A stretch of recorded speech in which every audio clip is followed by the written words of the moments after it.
Using triangle paper is going to give you a really accurate half square triangle.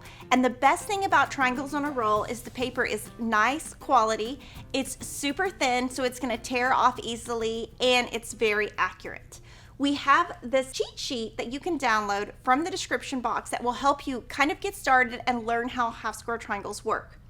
So if you are working on a quilt and they tell you to make a half square triangle from a 1 7/8 inch cut size, you can see that once you piece your half square triangle, it's going to be unfinished, 1.5, 1 inch finished, and it tells you, oh, you need the triangle paper H100.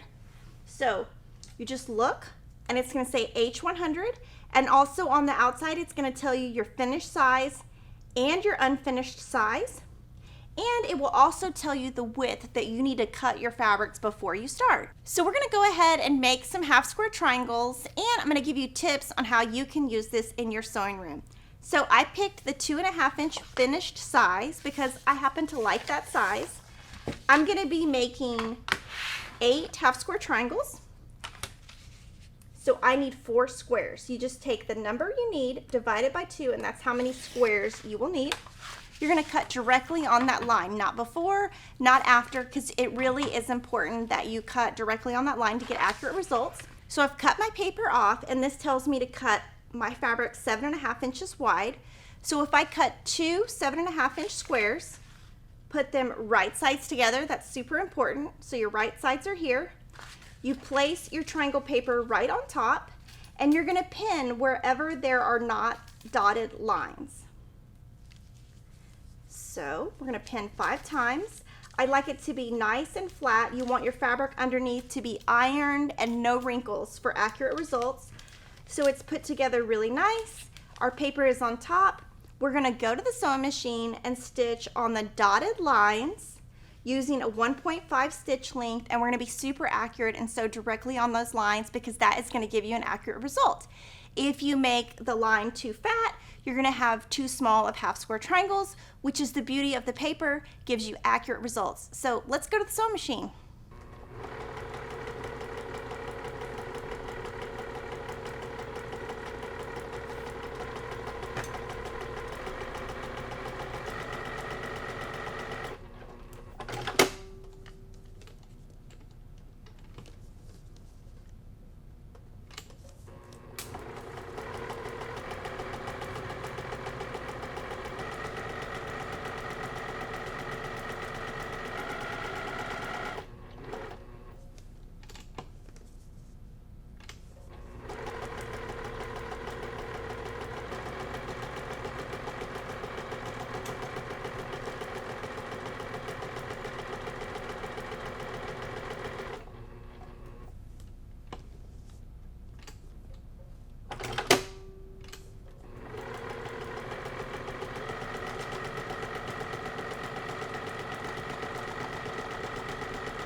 Now we stitch directly on these dotted lines. We used a skinny stitch length and we used aurifil thread, and you want to make sure you stay on those lines. If you go too far outside the line, your triangles will come out too small. If you go too far the other way, they will be too big, so it is very important. And now we're going to trim, and trimming is also very important to be accurate. The first thing I like to do is trim all 4 sides first. So I'm going to put my creative grids right on top of the edge, and I'm going to trim each side.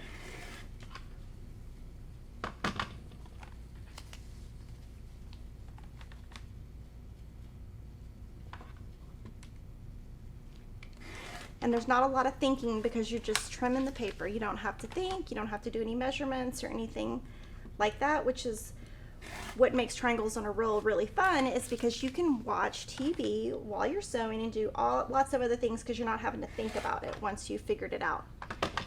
So now we need to cut the other solid line. So I'm gonna do the very center first.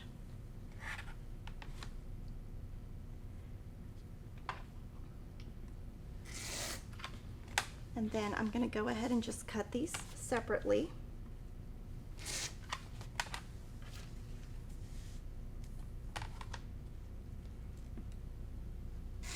So now that's almost done. Now we just need to cut between the two stitch lines, and you don't have to be accurate there. So I'll just cut those real quick.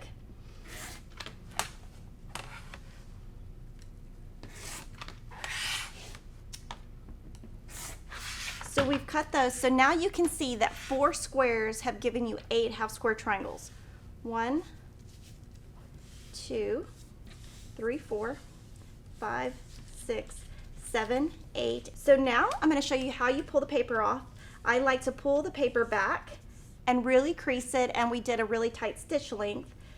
So that's going to help the paper come off. And if you put your finger right in the very center and just yank like a band-aid, it's going to come right off. And then you just pull all the papers off. And so we're going to pull all these papers off, and I'm going to show you how you can iron all of these triangles. So I've just stacked all 8 of my half square triangles, and I'm going to set my seams by just pressing my iron down, putting some steam on it. That's going to lock your thread in with your fabric. And now we're going to press. And you follow your pattern directions for which direction. Most of the time you will press toward the dark.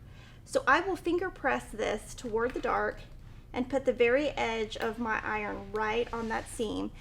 Your fabric is on the bias right here, so you don't want to move too much because then you're going to have too big of a rectangle if you press too hard. So I like to just press these all on top of each other. It gets them nice and flat. You want to make sure you don't have a pucker right here. You want it nice and flat, and by putting the very edge of your iron and not rocking, you will get that. So you can see how easy it was to put together 8 half square triangles, and you could watch TV while you were doing it. And then the only other thing we have to do is cut off our little dog ears. You just cut these little dog ears off the edge, and you made 8 half square triangles in under 5 minutes. Super fast, super easy, and one of my very favorite notions. I hope you venture out and try triangles on a roll in your sewing studio soon. We also have a book that features 8 of our triangles on a roll sizes, and there are 16 patterns in this book. It's a beautiful full color book that's only $19.95, and it uses the finished sizes 1 inch, 1.5, 2 inch, 2.5, 3 inch, 3.5, 4 inch, and 4.5. And we have a master set that has all of those. So if you want to just have fun with triangle paper, we have got the products for you. We've got the triangles on a roll and the book. So get sewing in your sewing studio today.